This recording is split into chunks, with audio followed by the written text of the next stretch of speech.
Things that we have at Gotham City that is really not offered anywhere else is our Trazer technology. It's truly dynamic, and there are three areas that they really focus on, which are fantastic for us because it's really a part of what we do. And so the first has to do with functional rehab. The good thing about Trazer is it's very dynamic, and it really involves and engages the patient. They also have interactive games, so whether they're shuffling back and forth, throwing an imaginary ball against a goalie who truly exists in space and Trazer. If you're competitive, you're going to want to win. You're going to have to move faster than your opponent.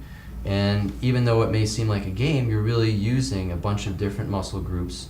You're working your core, and you're doing functional rehab, which no one's really using in a regular physical therapy setting. The next is it'll take you through a bunch of different drills, whether you're running forward and backwards, side to side, jumping, and it can measure your acceleration, deceleration, reaction time, and so forth, and it gives you a composite score. The next is concussion management. We do baseline testing.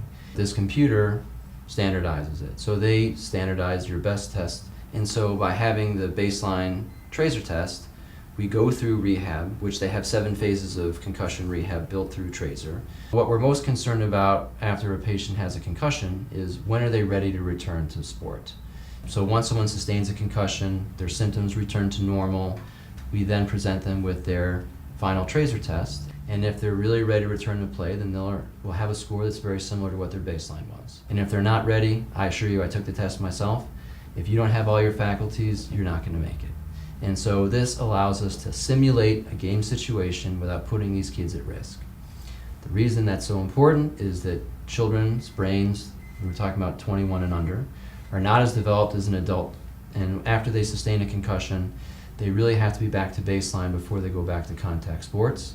They could sustain second impact syndrome, which is cerebral edema and death, and we don't want to have that on our watch.